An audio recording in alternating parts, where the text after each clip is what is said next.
Hello, everybody, and welcome to Startups Uncensored number 25. Thank you for coming out. Really what my goal today to do is combine a number of presentations and talks and trainings that I've given on how overall to be successful in the startup world. And I'm going to be pretty open and honest about our experience and our journey and where we came from. And here's what my goal is. Because I've been sitting right where you are really not long ago. And I know a lot of you are thinking that you want to start your own company, but you're not exactly sure how to do that. You're at a job that you like, or that you're kind of scared to leave, and you're wondering, okay, what do I actually do to make that jump? Some of you are in the process of working on your companies, and you're trying to figure out, how do I find a co-founder? How do I find that person to help me build out the website for me? How do I get those first set of customers? Some of you are working on a product, and you're trying to figure out, how do I get money so that I can actually support myself in this business? And others of you are here because you want to be around entrepreneurs and meet them and interface with them and be part of this community. So just a bit about Docstoc. We help small businesses. We're now one of the top 500 most trafficked websites in the world. 20 million people a month come to Docstoc every single month. We have almost 25 million registered members. Our content is aggregated on every major business publication. Online, Inc., Entrepreneur, Forbes, Wall Street Journal, Score. And here's my promise to you, because I'm very thankful that you took some time out of your lives to come here. My goal is to not bore you and to not have you leave feeling like this was a waste of your time. And I promise you that if you give me this next hour, which you're kind of locked in already here, that I'm going to do everything I can to make your experience of building a startup, growing a company, and following the life of your dreams that much more valuable.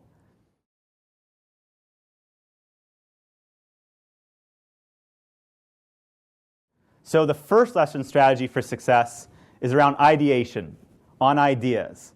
And I call it the entrepreneur's dilemma. And we all have our own individual entrepreneur's dilemma, right? We each have our own personal entrepreneur dilemma. In my case, it was that coming out of grad school, I have this 82-year-old Persian Jewish father, and he's like, what is this bullshit you are doing? Nobody has made money in the internet ever. Why aren't you practicing law? You are a bum. This is bullshit. When your dad is telling you that your life's passion is bullshit, he's like, I'll give you a shit medal. I'm like, thanks, Dad. Then at some point later on, when he actually was curious, he's like, explain to me again, what is Docstoc? What is it you do?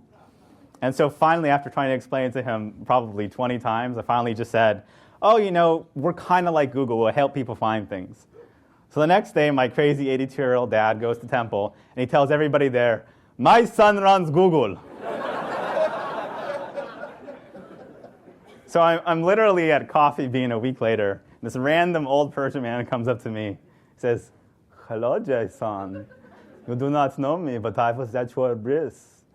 Congratulations, I heard that you are running Google. It's very impressive. Can you get me stock for a discount price? So if you happen to be in the Beverly Hills area and you run into some elderly Persian people and you tell them that you're in tech and they're like, oh, I know the founder of Google. You do not know the founder of Google. So what is the entrepreneur's dilemma? Let's jump into the actual presentation. There is this mythology that great entrepreneurs, amazing entrepreneurs, are visionaries that see things that nobody else can. And even when other people tell them that they are crazy for their ideas, they are able to see something and materialize it and make it true when no one else can. Steve Jobs, Walt Disney. Right? Could you imagine Walt Disney in 1940 pitching the idea of Disneyland to investors? This guy that created a cartoon of a mouse, he's like, all right, so I need $1 billion to create a land of puppets named after me. You must think this guy is crazy. But these folks have this amazing vision that other people don't. Now, on the other hand, we know that most businesses that start fail. And we also know that so many of the successful businesses have completely pivoted from where they started. So for example, you look at Groupon, Twitter, they didn't start as anything what they are today. And they had the foresight and wherewithal to say, okay, I'm going to switch course here.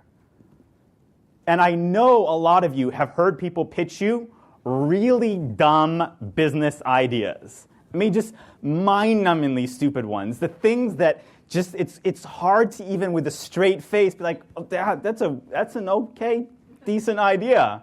And if you haven't heard anybody pitch those ideas, you're probably the person pitching those ideas.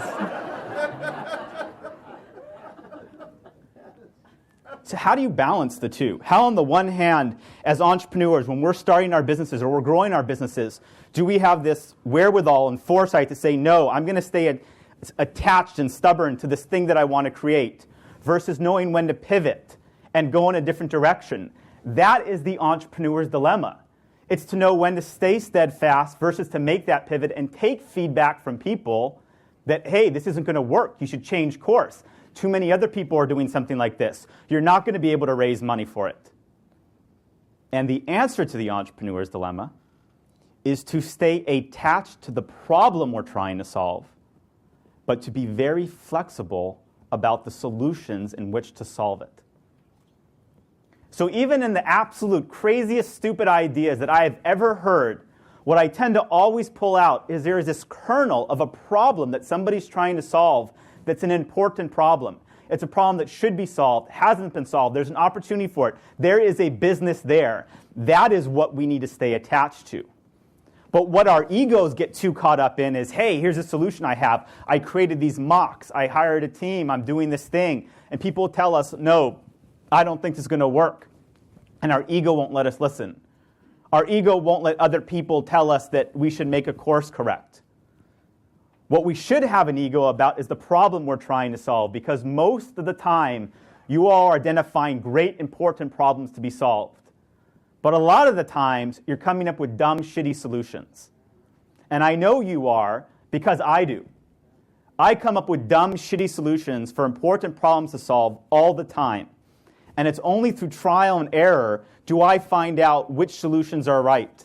And it's only now 6 years into this entrepreneurial journey that with a little bit more wisdom and a little bit less ego in the wrong place, I'm able to take feedback from folks and say, okay, I'm going to stay attached to what I'm trying to solve, but I'm going to try to find a problem to solve it. I'll give you an example of a debate we're having at Docstoc right now internally. We just launched an amazing new version of our new subscription product.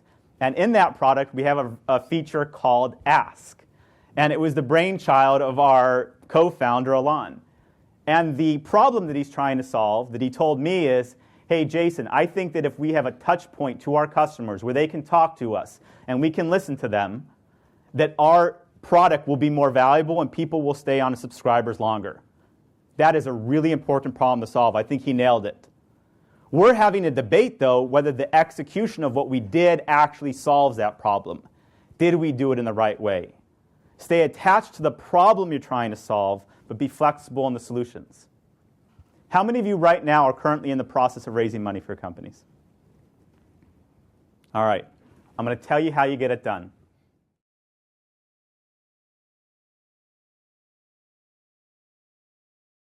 Number 2 in 10 strategies for startups, pitching investors. There are 4 P's that make up the basics of how you always raise money. And those 4 P's are people, product, process, and passion. Let's go through each of them. People raise money by having a background of success first and foremost.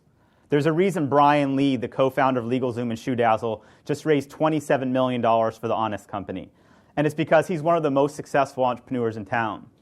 There's a reason why when Paige Craig, who now is the CEO and co-founder of BetterWorks, did over 50 angel investments in the last 2 years, that folks that had a track record of success, whether it was within a company or building their own thing, had a higher likelihood of getting his angel investment. Now, we can't do anything about what we have or haven't done, but the first thing that people always invest in is your team. And a lot of times we overlook this, and we overlook that you first have to sell yourself. What I know is that a lot of you are going to come up to me afterwards, you're going to talk to me about this idea you have for a product. There are investors here in the audience. We've got VCs from Excel. We've got angel investors. We've got all the local VCs here. And you're going to go up to them and you're going to immediately start talking about this idea you have, this product you have, this thing that you're doing. If you took 30 seconds to talk about your background and what you've accomplished as an entrepreneur and why what you're doing is directly applicable to what you've done, you're putting yourself in a much better position. And investors first invest in teams, not products. Number two, a lot of you are going to try to raise money on an idea. Unless you've sold a company for a lot of money, it's not happening. You want to raise money, build a product and show it to somebody. At the very least, if you don't have the money to build the product, get a designer, build out slideware, mock it up so you can click it and show somebody what it's like. I don't know any sophisticated angel investor that invests in a company that doesn't have a product already built that they can play around with. And if you talk to folks like Dave McClure at 500 Startups, he doesn't want to hear a pitch at all. He doesn't even care about your elevator pitch. You know what he'll say? Give me your computer, let me play around your product. It should speak for itself. If it doesn't, I'm not even interested. I don't want to hear it. The third thing is progress. Getting somebody to give you money is about overcoming inertia. Their inertia to write you a check. You do that by creating momentum. And you have to show there's meaningful progress. I'm going to tell each one of you exactly how you raise money right now, and there's only going to be a few of you that do it. But for those of you that do, it is a guaranteed foolproof formula to raise money for your companies, which is in advance of needing money, you have the team, you have the people, you have the product, and in advance of needing money, you go out to an investor and you tell them, look, I'm not looking for anything right now. What I want to do is I want to tell you what I'm going to get done in the next 3 months. And the things that you tell them you're going to do are meaningful and achievable and important metrics. And by God, whatever you tell them you're going to do, you're going to get more than that done in less time. And you're going to go back to them 2 months later and you're going to say, hey, remember I told you I was going to do these 3 things? Well, I did those 3 things and 1 thing extra. And they're going to look at you like, this person's someone that I can trust. I can trust that they're going to get things done. And you're going to rinse and repeat and do that cycle 2 and 3 times. And if you don't already have the relationships where the venture capitalist knows you from prior experience, a company you've been at, or angel investors that will invest in you personally because they know you and you trust you, that is the process you go through to build trust and rapport that you would otherwise have to build over a year, 5-year, 10-year relationship. And when we started Docstoc, having never raised money before, I was able to raise $500,000 in 45 days. But I did that because I spent years building up relationships knowing that I'd one day want to ask these folks for money. And if you haven't done that, you have to go to people, tell them what you're going to do, and see it. And in fact, the venture capitalists that ended up investing with us, Rustic Canyon, did so because they met me when I was a student in law school, and they had just heard about me working on this and saw the multiple iterations we went through. We actually got a product launch. I built a team and a co-founder. We got selected for TechCrunch 40 and launched there. We got 500,000 visitors a month. They saw us go through 4 cycles of doing the things that we said we were going to do and the time we said we were going to do it. And the last thing that most of us overlook is passion. Passion by itself will not raise you money. But passion will be the X factor that if any one of these other variables don't by themselves get you over the bar, can help you cross it. And however passionate you are about the biggest thing in your life, you better be twice as passionate about your business when you're pitching it to investors. And when I was talking to angel investors and venture capitalists, they literally thought I was crazy. I mean, you could not have a more boring idea than sharing documents, business and professional documents. Like, there is nothing sexy about that. I am not getting laid by going to a bar and being like, hey, you know what I do for a living? I help people get business and legal documents. What's up? Never happened. Never will happen. And I would literally be in these meetings with Alon, and Alon, who's this like reserved, Israeli, and proper, and I'd be pounding on the table. We love documents. We're passionate about documents. Documents are the greatest thing ever. And they looked at us like we were crazy. Well, to be fair, they looked at me like I was crazy, right? And that said, I can tell you for sure that passion about our business was the X factor that pushed it over the edge that helped us close some of those investors. And the key for you raising money are the team, the product, and your passion.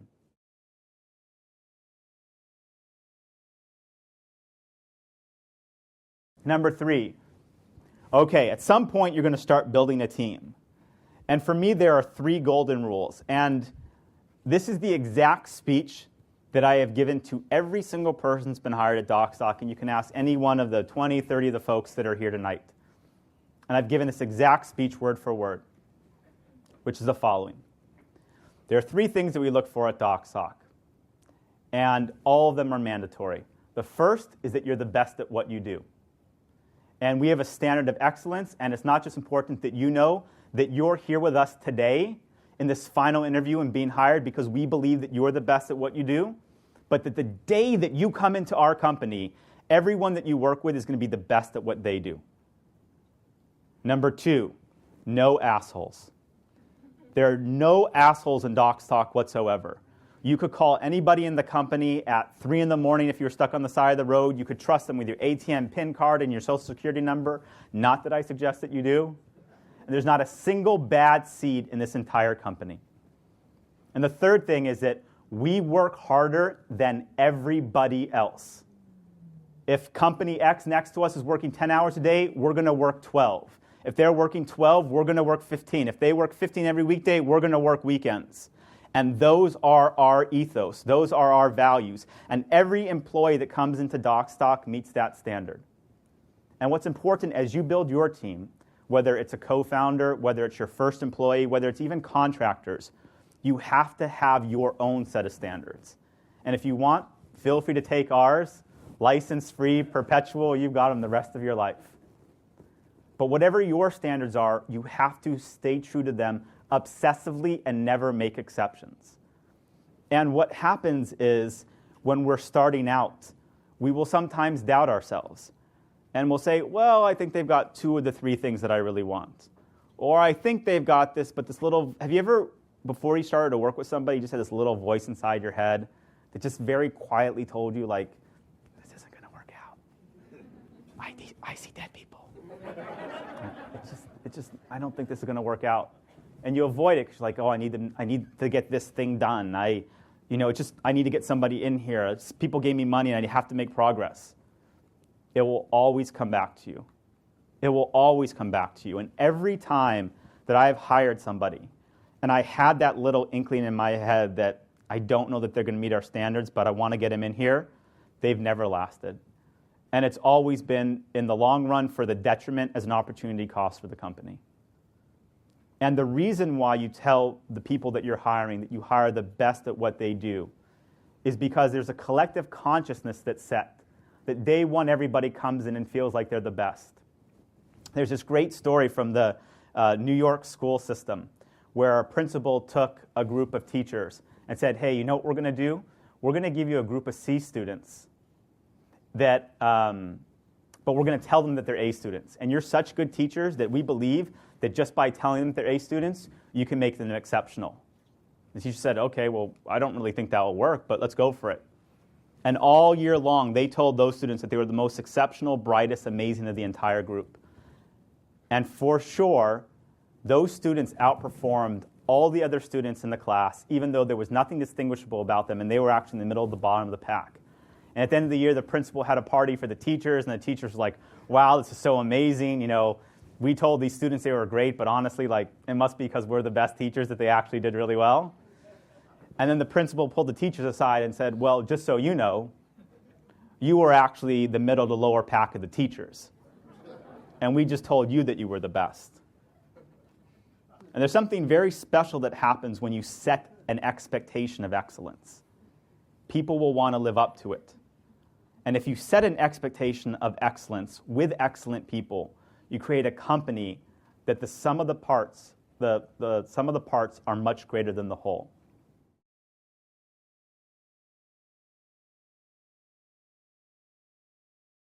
Getting customers, putting your first big rock in.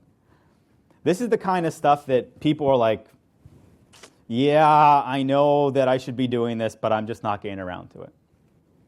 There's this really cool example they did at a Stephen Covey seminar one time. And Stephen Covey, for a group of folks, probably 4 times the size of this audience, took out a big glass jar. And he had this whole pile of rocks.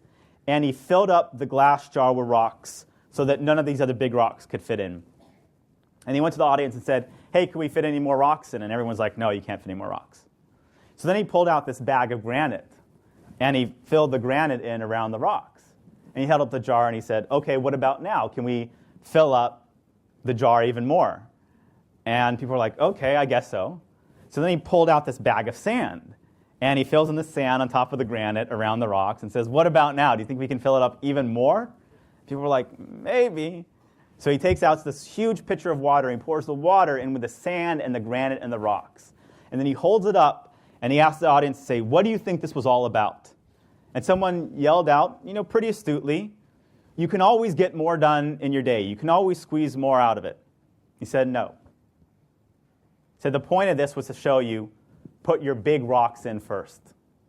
Because if you don't, you're never going to be able to fit them in. And for all of us, there is one most important thing in our business. And I can't tell you for sure what that is, but in most cases, it's getting customers. And there's the Pareto principle that 20% of our efforts lead to 80% of our results.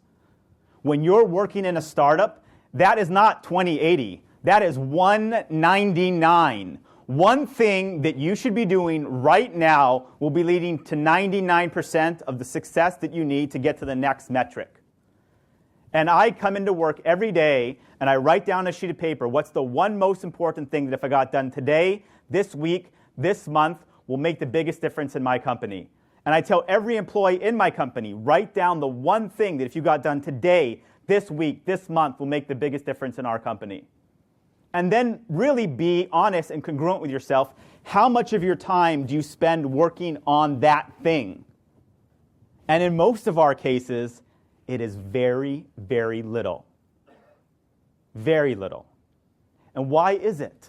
Why is that? Why do we spend the least amount of time working on the thing that's the most important in our business?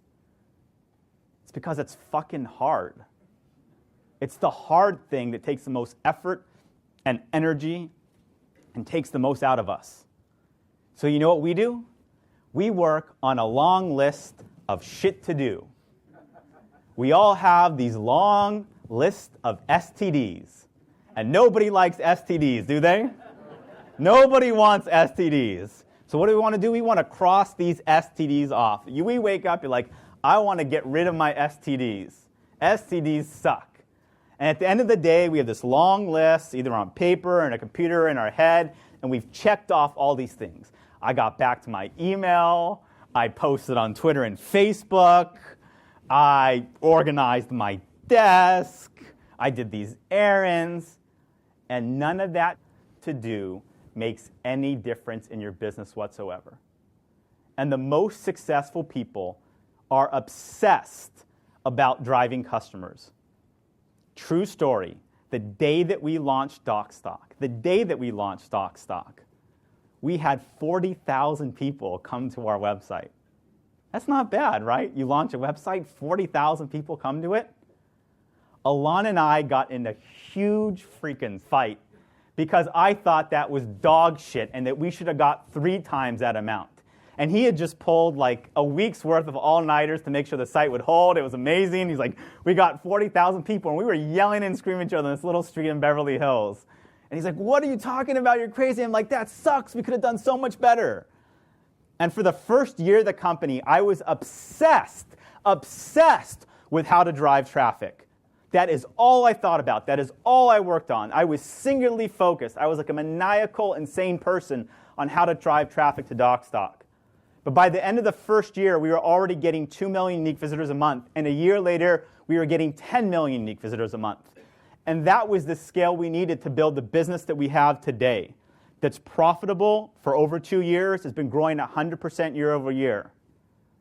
And so your one thing is most likely getting customers. And make sure that's what you spend 75% of your effort on, not 1%.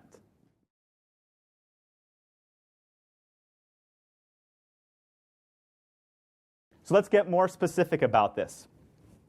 Because for a lot of us, customers are not someone necessarily that's going to pay us. It's how do we get traffic to our product, whether that's a website or an online application, right? How do we actually get people showing up? And I created this presentation. I'm going to send a reference of a bunch of materials off. But there's a presentation I gave. There's a video around and a whole presentation on the 7 ways to get traffic on the web when you don't have to pay for paid marketing. So I'm going to send this link off. You can look at this presentation. This by itself is an hour presentation, and we're trying to loop that into 5 minutes here. But the basics of it is, let's put aside paid marketing for a second. You can buy traffic on Google. You can do affiliate marketing. You can do any traditional advertising, radio, TV. There's so many ways in which you can get traffic to your website if you pay for it these days. But at the end of the day, you can only keep that sustainable if you have a positive ROI on that spend. So you might create a web product and say, hey, I'm going to spend $50,000 to drive users to it and hope that it virally goes from there. But unless you can have a higher lifetime value than what you pay for the cost of acquisition of a user, you can't sustainably spend money to drive traffic in. And so the one thing that I think most of you overlook is how you're actually going to get people using your shit. I don't know why so many people aren't obsessed and always worried and always wondering, how are you actually going to get people to show up and use your application, your website, your product? We have had over 500 million people come to Docstoc at some point, and still less than 15% of our traffic is direct type-in traffic, right? We're still hustling 6 years in to get you guys to download and rate and review free apps that don't make us any money. We think all the time about how do you drive users. And there's basically 7 ways. Let's go through them. And the value of this is that as you are launching your business, you should have a matrix of all of these. And you should be asking yourself, where can I leverage each one of these to drive usage in my case? So the first are search engines. Docstoc is a classic case. There aren't 20 million people a month that type in Docstoc.com. There are 20 million people a month that do queries for documents that show up on sites like Bing and Google and Yahoo that then refer to us for organic traffic. And I didn't realize when we first launched Docstoc that we'd be a search-based company. But after that first month of seeing 500 visits a day from search, and then 1,000 a day the next week, and then 1,500, and then 2,000, I realized, hey, this may not be linear. This may be exponential. And the more content that we get into Docstoc, the more traffic we'll get. So our only metric that was important to us for the first year of Docstoc was the number of documents in our library. 2, press. And there's some great press folks here. At the end of the night, I'm going to introduce the press firm that we have. But I'm telling you, when you start out and you don't have money for a PR firm, that is the most important time that you can get the very best press. And before we launched Docstoc, when I hadn't done anything in tech ever, Michael Arrington himself wrote about Docstoc 4 times before we launched the site. And do you know why he wrote about us? He wrote about us because I was able to build a personal relationship with him. He didn't know me from Adam. I skipped the law school final. I saw on Facebook that he was going to this party in San Francisco. I crashed the party. I went up to him and said hello. He basically told me to fuck off, which for those of you that were at our event with him, we recounted the story. And then later that night, I went to where he was having drinks, stalked him, unabashedly, totally stalked the guy, and I just bought drinks for his group of friends, and I just situated myself there, and I didn't leave until he talked to me, and I was able to build enough rapport with him that he was willing to accept the stuff I was sending and write about him. And the single best way to get journalists to pay attention to you is to follow them. Go to their posts, leave comments, retweet their blog, reach out to them and don't ask for anything. Do things to help them out. And then after 6 months, you've built up enough equity. And I'll tell you this, any person in the press would rather be talking to a founder than they would a PR person. Their best, most famous, most amazing, most wonderful PR person, they would rather talk to a founder directly. And you can build those relationships with time, even if you don't have any money. Social media, when we started, we were working on gaming sites like Dig and Reddit and StumbleUpon. That's what we focused on. I mean, I know major publishers that today are driving 1 million unique visitors from LinkedIn referrals. So I'm not going to spend a lot of time about it, but if you're one of the best examples of this was the video that just came out for Dollar Shave Club, right? This genius piece of marketing that just went completely viral. And because of that, they're blowing sales out of the water. So how are you going to leverage social media? Partnerships and deals. You can get deals done where larger companies will drive traffic to you. Find a value proposition that you provide that they don't, that they're willing to send their traffic your way. And what you have to realize is you, again, can do this off of personality. You don't have to have this big, successful, amazing company to get the big guys to pay attention to you. What you've got to do is you've got to hustle and get them to like you, because in the startup land, more than any other industry, people will work with you just because they like you. I'm currently working with folks that on a product integration that I don't think is the most important, necessary thing to Docstoc, but I just like them. I like that they're a startup. I like that they're hustling, and I want to give them a shot. Now, if their product doesn't do anything for us, it won't be in there after 6 months, but I'm willing to make a bet on them because I like them. And there's no other industry like the internet industry where you can leverage your own personality and your own charisma and your own rapport to get people to do things with you. Refreshing content. If your application doesn't have refreshing content, it doesn't give people a reason to come back. So at Docstoc, it's a very transactional-based experience. You go there when you need a document. That's why we complement it now with original expert videos and articles, so that hopefully in between that inflection point and needing a document, you come back for some original content. So are you creating original content that brings people back? Solve a compelling need is pretty straightforward. I'm going to skip to the last one. That's something like a dating site, something that you have to go to all the time. BetterWorks is a perfect example of this. BetterWorks is a company here in Santa Monica that signs up companies and gives them lots of perks, right? So if as an employee in one of the companies that provides those perks, you're either getting discounts on your meals or you're getting comped by your employer like we do to give you a spending account, that's a pretty compelling need. You're going to go there every day because you've got to eat every day, and if you can get discounts on the things you're going to eat in the area where you want them, that's going to bring you back to that website. The viral loop is how do you turn your users into your marketers? And the best, most classic example of this was LinkedIn in 2003. And in 2003, when I was in business school and I had 800 contacts in Outlook, and I just got on LinkedIn, I saw that there was this one user that had this little badge. It said 500 next to their name. And it said like a LinkedIn lion or something like that. It's like, ooh, I want to be that person. That's cool. And so that day, I exported 800 contacts from Outlook and sent them all a message saying, join me on my LinkedIn network. Not a lot of people knew LinkedIn then. And I guarantee you I got some meaningful percentage of those people that day to sign up LinkedIn users.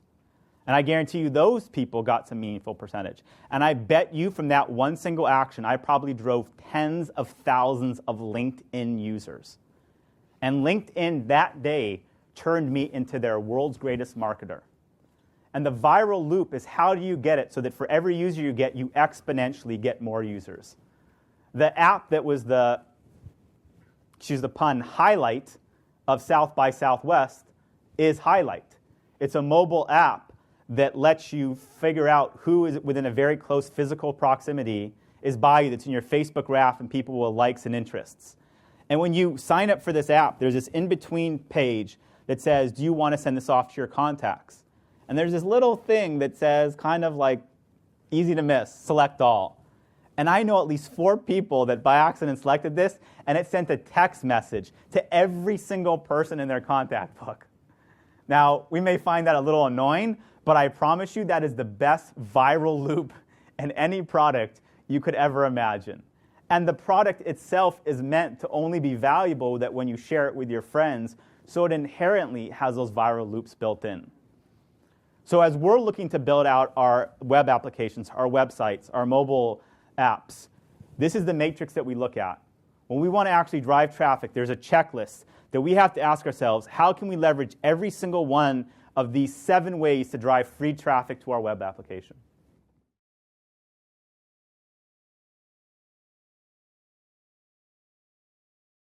Monetization. Here is my formula, the secret formula for making money on the web. All right? This is the secret formula for making money on the web.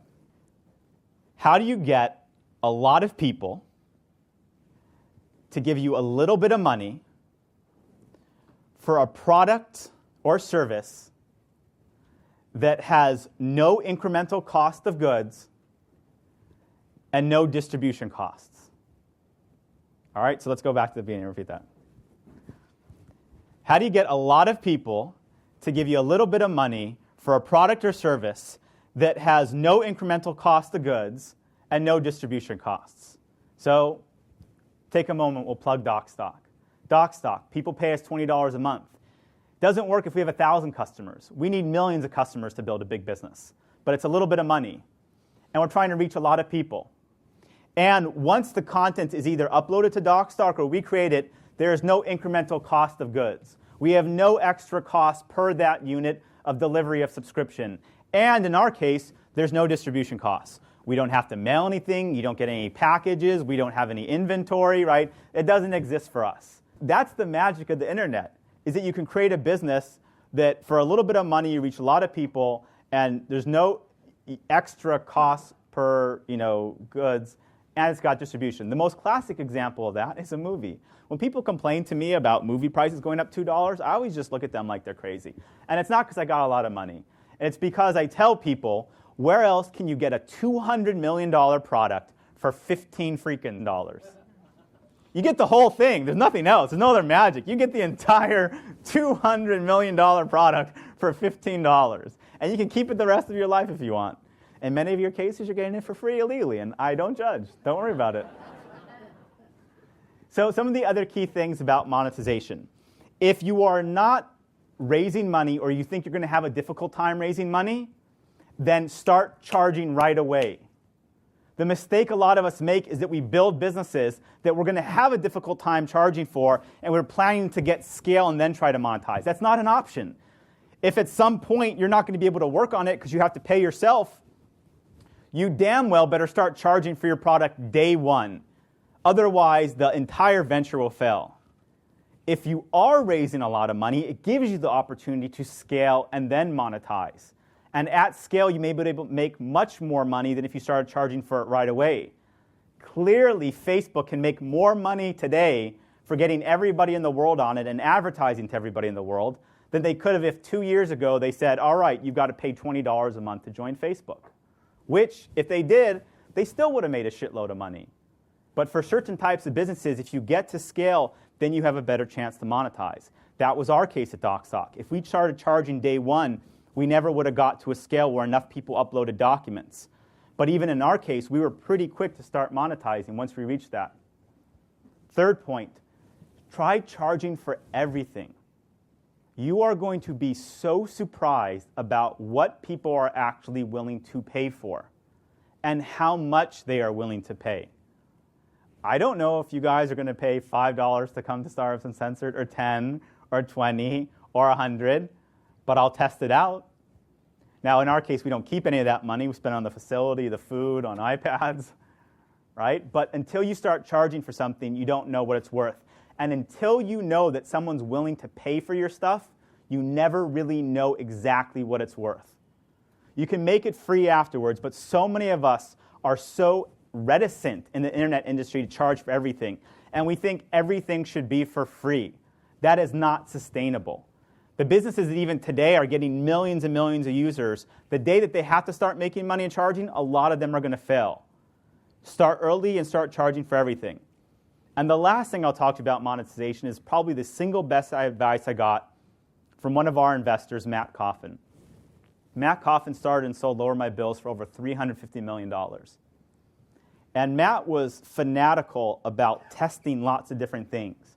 But when he found something that started working, he stopped and he dug in. And the mistake a lot of us make is that there are opportunities for you to make a lot more money in your businesses than you currently are. And it's because in the things that are working, you aren't going deep enough.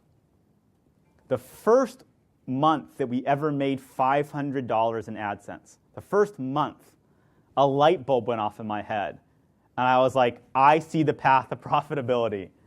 And it drove a lot of folks in our company crazy because within 30 days, our site had AdSense everywhere on it.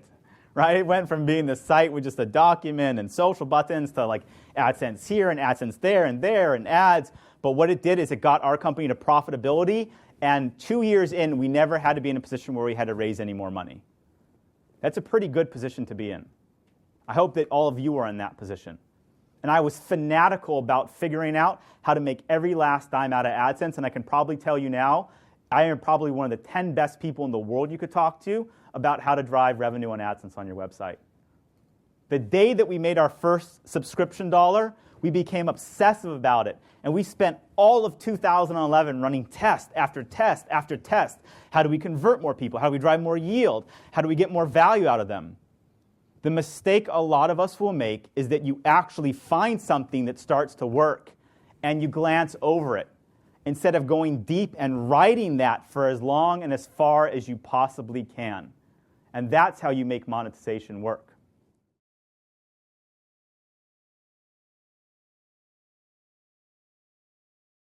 Business development. I've got this blog post called the 10 Tips for Better BD. Again, this will be in the list of resources that I send out. I'm just going to pull out a couple of the probably unintuitive ones and the ones I think people make the biggest mistakes. The single biggest mistake that I see salespeople make is that they don't know when to shut up, which should be right at the beginning. And the mistake we all make in sales is that we talk way too much and listen way too little. And if I simply ask any of you and listen for 5 minutes what you need, what you're trying to accomplish, what are your goals, what are your challenges, I will be in such a better position to close a sale, to make a deal happen, than the schmuck that's going to walk in there and start talking about all the amazing things that they do. And it works in every context. I cannot tell you how annoyed I get when a venture capitalist comes into our office and asks for a meeting, and the first thing they do is, hey, so have you heard about our firm? And they go on to a 10-minute diatribe about their investments and their portfolio, and they did this and they did that. They don't even probably know my name. They don't know what Docstoc does. And I tune out. And we all make the mistake of talking way more than listening. And the best folks at BD and the best people at closing sales are the ones that are obsessive about listening to people and their needs and their issues and their wants. And only if their product and service provides a match to that do they even ever begin talking about themselves. Another smaller point that I'll bring up is I often, in BD, will provide as little information as possible. And the reason I do that is you will be on a call, you get on a 20-minute call, at the end of it, someone will tell you, oh, okay, cool, send me some more information, we'll go from there. You know what that's them really saying? I don't have the time or patience for this, it's just something I'm going to say to blow you off. And you have to realize that if you're not dealing with a decision maker or someone that's bought in, to spend a lot of time sending over information or a deck or all those things is often to your detriment. And until you've really sold that person or got them hooked or interested, don't give them more information. Give them the barest bones. And if they're really interested in what you're doing, they'll ask for more. They'll want to know more. But the mistake a lot of us make is like, oh, I'm going to throw the kitchen sink at these people. And no one's even interested in the stuff that we're working on. And probably the last thing that I'll talk about just in terms of BD is in startup BD, especially when you're the little guy and you're trying to do a deal with a bigger guy, right? At Docstoc, it's just kind of starting to flip.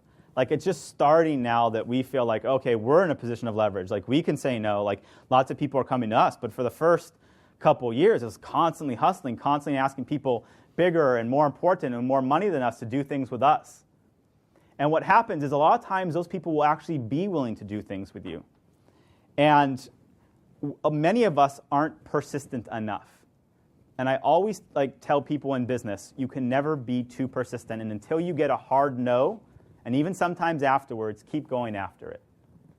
Right? Until you get that hard no, you keep following up with somebody. A lot of you have and are going to email me to ask to get together for coffee or for a meeting for something. I get 500 emails a day. And I get about 50 requests from people that I don't know that well or have never met asking to meet. That's one of the reasons why we do this event. It's a forum so I can meet folks. There's no way I could get back to everybody that asked me. There's no way that Paige Craig could get back to every single person that asks them for money for his companies. So do you know what I do? I just typically don't respond the first time, and I wait to see who's going to email me a second time. And then those people, I email back and I say, okay, send me an email of what you're looking for. And then if they do that, then I'm like, all right, come to the event. And then if they do that and they're like, I want to go to coffee, cool, love to. Whatever I can do to help out, I'm there. And what I do is I use that as a filter to see who's really serious about it.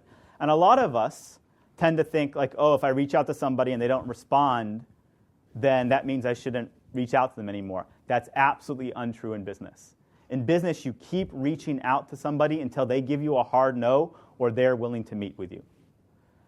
And the last part of that is when you get on the phone with somebody, when you get a deal going, it's going to sound condescending, but you have to manage that deal, even if it's somebody much bigger, much more experienced in a bigger company, like they are a kid at a summer camp. Because the fact of the matter is, we are all way too busy. And you're going to get off the phone and you'll be like, I had this great call. And if you wait for them to do something on their side, if you wait for them to take the lead, the deal will never get done. You have to literally walk somebody through, and this is literally what I do. And it sounds condescending, but towards the end of the phone call, I said, all right, first off, I never get off a phone call with a deal I want to close without saying the next phone call. And I don't say, let's say the next phone call. I say, hey, let's look at our calendars. What's the next time you're available to talk? Tuesday next week? Great. Let's put it in. I'm going to call you at your office line. And I close that next appointment right then. I say, here's what I'm going to do. I'm going to send you 3 things that I said I was going to take care of from this call. Here are the 3 things that I'm expecting from you. I'm going to send you an email with all those things. If I don't hear back from you in a day about it, is it okay if I email and follow up with you again? You get their implicit permission. No one will ever say no. Great. They won't email you in 24 hours. You email them again. Say, hey, here are all the things I need. And you handhold them through that process until that deal closes like they are a kid in a summer camp. And I don't care if it's a small fellow startup. I don't care if it's AOL. That's the way that you get BD deals done as a startup.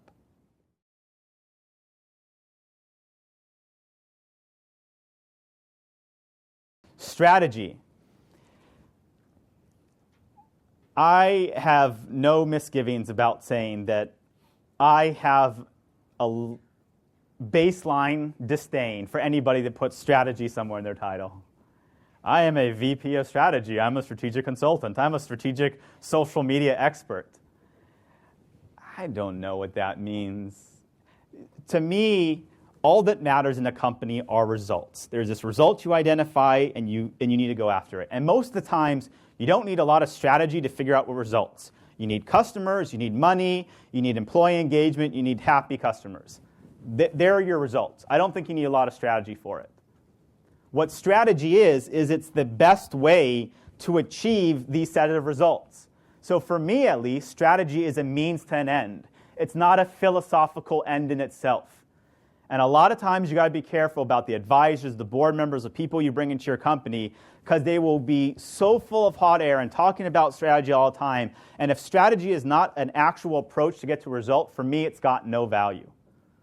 And so at Docstoc, what we have done is I've created a matrix, a decision-making matrix, for which we use to make every key decision in the company. Because believe it or not, the most precious resource that you have is not money, are not customers, are not even your own intellectual capital. It's time. If all of us had an unlimited amount of time to build the businesses we're working on, we would all be billionaires. If we all had an unlimited amount of time to build our businesses, we would all be millionaires and billionaires. But we don't. So your biggest cost is your opportunity cost. In a startup, we all have a definite start point and we have a definite end point.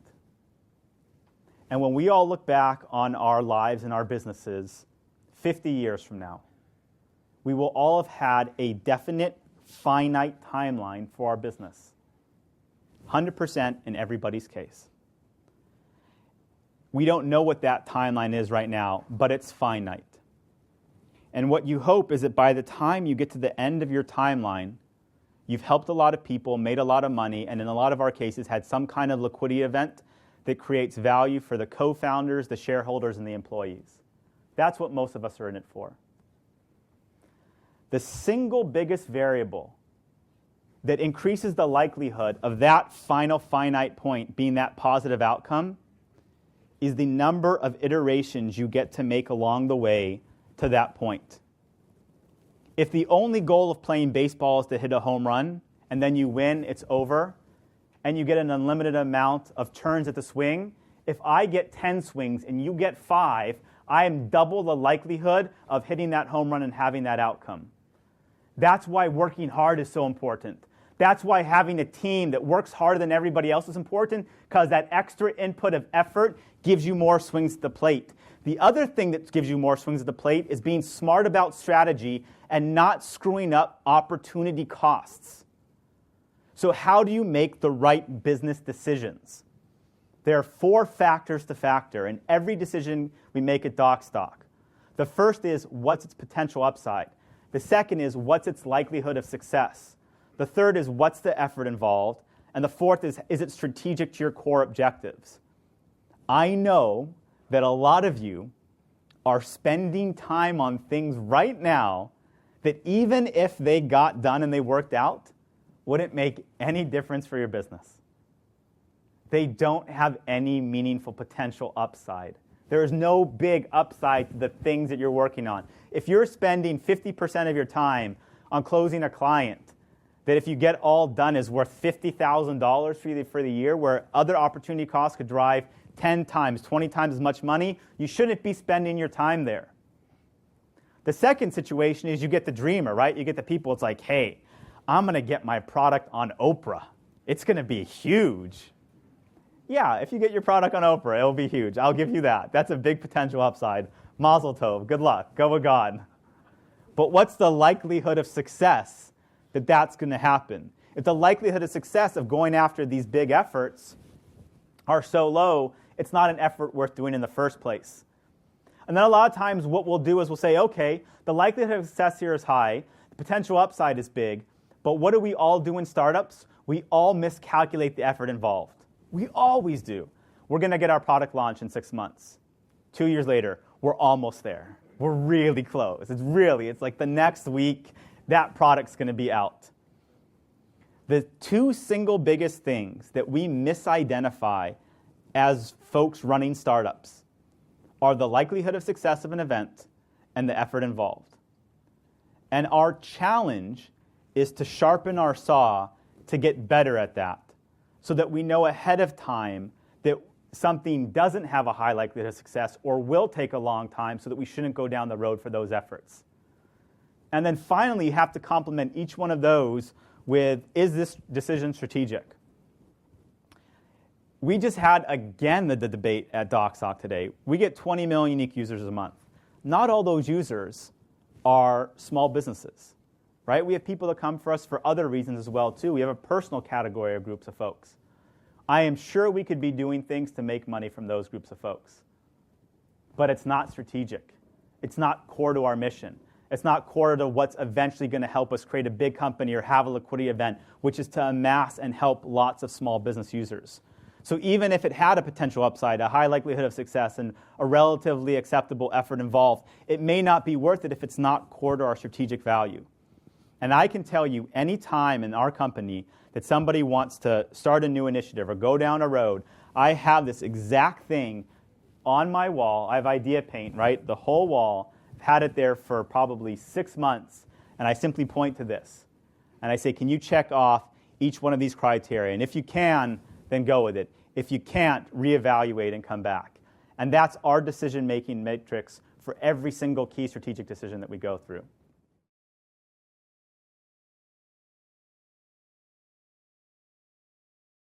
Managing your board. So we talked about raising money. The sales process does not end when you raise money. It begins. I'll repeat that. The sales process does not end when you raise money with your investors. It begins there. It's after you get somebody's money that you have to really demonstrate value. It's after you get their money that you have to over-communicate and understand that and put time and effort into that relationship. One, because those are the folks that are going to own and have preferred shares and have some rights in your company and can actually dictate, in many cases, either the decisions you're making or what's on top of your mind, or because they're the folks that are the most likely people that are going to reinvest in the next round of your company. And what I am obsessive about, is the same way that I raise money is the same way that I interact with my board members. And whatever I think that we're going to do as far as revenue for the year, I tell my board we're going to do 20% less. And here's the kicker. They know that I'm telling them that we're going to do 20% less than what we actually have for our internal team. I've got a board plan for our metrics, and I've got a team plan. And I don't tell the board what the team plan is. If they ask, I'll divulge it under waterboarding or other circumstances. But there's two separate plans. And here's the whole mashuganav in it. Right? Here's the whole stupid thing. If at the end of this event tonight, I said, you know what, we're not going to raffle away this iPad 3. We're going to raffle away an iPod instead. You guys would be pissed. You would be pissed. An iPod? That freaking sucks. No offense to our friends who run the Apple store in the back, right? But if I didn't tell you that we were going to raffle anything away, and then we gave away an iPod, you guys would be like, awesome, oh my God, I got an iPod. But you don't want to be the person that gets the iPod when you're expecting the iPad. Persuasion is all about expectations. It's only in relation to what we think that we're going to get that something has value. And so the key thing with your board is A, be transparent. There is never any issue, there is never any problem in our company that happens of any material significance that our board doesn't get an email about 24 hours within it happening. That completely, openly, and honestly describes the entire situation. And it's a simple process. Here's the problem, here's what we got ourselves into. Here's the plan of what we're going to do. Here's the timeline in which I think I can get it fixed in the resolution, and I'm going to follow up with you by this date. And by God, before that date happens, I follow up with a resolution that is the same or better than what I said was going to have happen. And I do it not only for the bad things, but for the good things. And it's a running joke every year. Oh, here Jason goes, promising what he's going to do this year and then over-delivering. But I can promise you, if we told our board, I think this year we're going to do $100 million in revenue. This is the plan we presented. We're going to do $100 million in revenue. And then we came in at $90 million, or we came in at $80 million of revenue, versus me saying, you know what, we're going to do $70 million in revenue, and then came in at 80. In one case, that 80 is an amazing, wonderful win. I'm a hero, a champion. Everybody loves Docstoc. And in the other case, it's an abject failure. It's the same $80 million, but it has value in relation to the expectation you set. Tell your board, tell your investors what you're going to do, in what time, and constantly over-deliver on that promise. And you will always have a relationship that's filled with trust and value and meaning.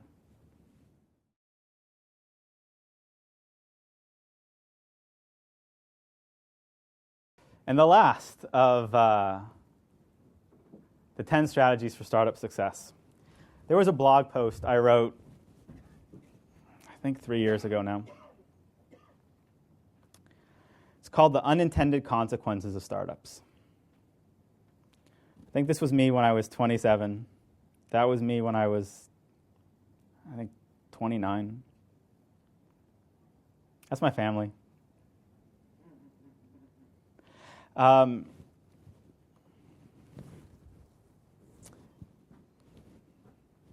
When I started Docstoc, I made a promise to myself that no matter what it took, we were going to be successful at it.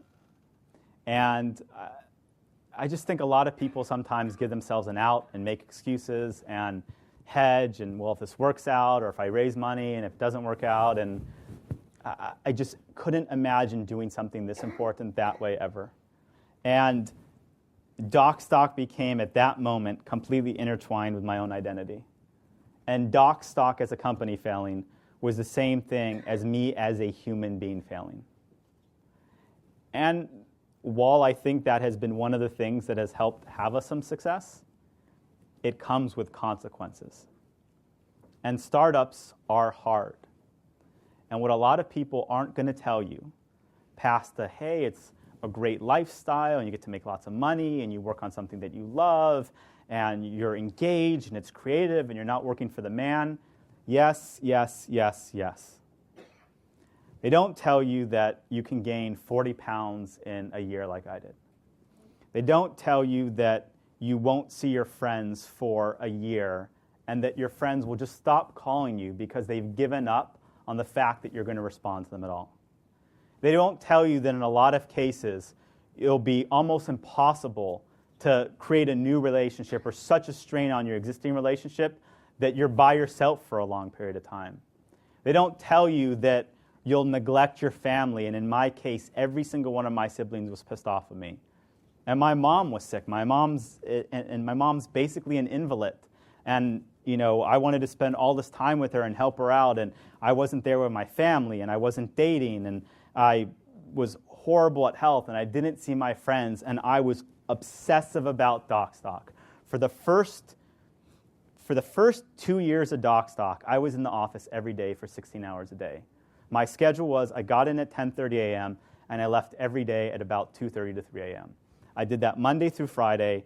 On Saturday, I pretty much crashed of exhaustion. I would sleep for 12 hours during the day, sometimes go out at night, most times just spend the night by myself. And then on Sunday, I would go into work for a half day. And Alon, who had a family, married and had 3 kids, was basically pretty much keeping up with my schedule. And we kept that pace for 2 years in the company. And I can't tell you that effort is what's required of you to be successful. I can't even tell you for sure that if I had not done that we wouldn't be where we're at today. But I can tell you I had to make that commitment that I was going to do whatever it took, no matter what, to make sure that Docstoc wasn't going to die this early death like every other startup. But it comes with consequences. And it's tough. And it's hard. And you don't get to run a startup and have a rich, rewarding personal life, an amazing marriage and family, and wonderful health, and getting to see all your friends. You know what you get? You get a startup and one other thing. That's the rule. I'm here to break it to you. You get a startup and one other thing. You can have a startup and be married. You can have a startup and be healthy. You can have a startup and have friends. You can have a startup and hang out with your extended family. You don't get any others. And you don't get to have balance in the now in a startup. Balance is over a prolonged period of time. We work our asses off. We make sacrifices in the now that other people aren't willing to do so that we get to have the things later on that they won't have. But it's tough, and it's hard, and there are real, tangible, physical consequences to it. And I don't like that enough times people don't tell you that it's going to be a gut-wrenching, punch you in the face, knock you down, fucking battle, day after fucking day. But what you do get is you get to wake up every morning telling yourself, if I could do anything today, what would I do? You get to live that dream. And like I said in the beginning, there is a sense of congruence, passion, peace of mind that you get from that I don't think anything else in your life can give you. Nothing else. And whether you're successful by making millions of dollars and having lots of people think you're the best, or whether you work your ass off and you have to start business number 2, 3, 4, 5, That is the most amazing thing that nobody can take away from you. And if you're willing to deal with these consequences and know what they are, to have that feeling, not only are you going to be so much more likely to build the business of your dreams, make millions of dollars, help lots of folks, but you're going to get to have this thing and experience this thing that I know we all want. Right? Don't you sometimes feel like you're just destined to have a different life than everybody else? That you don't want to be like every other person doing that same thing over and over. You're not. You're here. You're in the arena. You're building your businesses. And that's why I'm here to try to help you out. So thanks for joining me for the 10th hour.